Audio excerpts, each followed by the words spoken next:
দোলযাত্রা এবং হোলি উভয়ই বসন্ত ঋতুর আনন্দ উৎসব। তবে এই দুটো উৎসবের মধ্যে কিছু পার্থক্য রয়েছে। দোলযাত্রা এটি প্রধানত বৈষ্ণব হিন্দুদের উৎসব, যেখানে শ্রী চৈতন্য মহাপ্রভুর জন্ম জয়ন্তী উদযাপিত হয় এবং শ্রীকৃষ্ণ ও রাধার দোল খেলার রীতি পালন করা হয়। হোলি এটি প্রধানত উত্তর ও পশ্চিম ভারতের হিন্দু উৎসব, যা হোলিকা দহন ও পরদিন রং খেলার মাধ্যমে পালিত হয়। দোলযাত্রা রাধাকৃষ্ণের মূর্তিকে দোলায় পালকি বা ঝুলা বসিয়ে শোভাযাত্রা করা হয়, গুলাল বা আবির ছিটানো হয় এবং বৈষ্ণব ভজন গাওয়া হয়। হোলি আগের রাত্রে হোলিকা দহন হয়, যা অশুভ শক্তির বিনাশের প্রতীক। পরদিন রং খেলা হয়, যেখানে রং, পানীয় ও গান বাজনার মাধ্যমে উদযাপন করা হয়।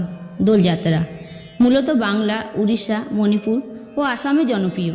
হোলি প্রধানত উত্তর ভারত, রাজস্থান, গুজরাট, মহারাষ্ট্র ও অন্যান্য রাজ্যে বেশি প্রচলিত।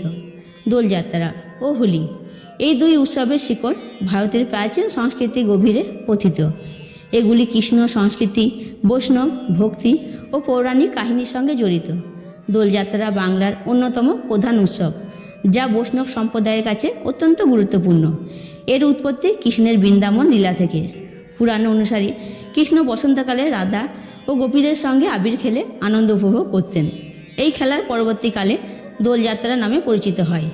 বাংলার বৈষ্ণব সম্প্রদায়ে শ্রী চৈতন্য মহাপ্রভুর জন্মদিন 1486 খ্রিস্টাব্দে দোল পূর্ণিমার দিনে হওয়ায় এই দিনটি আরও গুরুত্বপূর্ণ হয়ে ওঠে। তিনি দোলযাত্রার সময় ভক্তদের সঙ্গে কীর্তন ও রং খেলার মাধ্যমে কৃষ্ণপ্রেম প্রচার করতেন। দোলযাত্রা পালনের অন্যতম উল্লেখযোগ্য স্থান হল শান্তিনিকেতন, যেখানে রবীন্দ্রনাথ ঠাকুর বসন্ত উৎসব নামে দোলযাত্রার এক বিশেষ সংস্কৃতি চালু করেন। হোলির উৎপত্তি বহু প্রাচীন বা বৈদিক যুগে ঋগ্বেদ ও পুরাণগুলিতে উল্লেখ রয়েছে। হোলি মূলত দুটি প্রধান পৌরাণিক কাহিনীর সঙ্গে যুক্ত। এক, হোলিকা দহন। রাজা হিরণ্যকশিপুর পুত্র ছিল ভক্ত প্রহ্লাদ, যিনি বিষ্ণুর উপাসক ছিলেন। কিন্তু হিরণ্যকশিপু চেয়েছিলেন সবাই যেন তাকে দেবতা হিসেবে পূজা করেন। তার বোন হোলিকা, যার আগুনে না পড়ার বর ছিল, প্রহ্লাদকে কোলে বসিয়ে আগুনে প্রবেশ করে তাকে মারতে চেয়েছিলেন, কিন্তু বিষ্ণুর কৃপায় প্রহ্লাদ রক্ষা পায় আর হোলিকা পুড়ে যায়।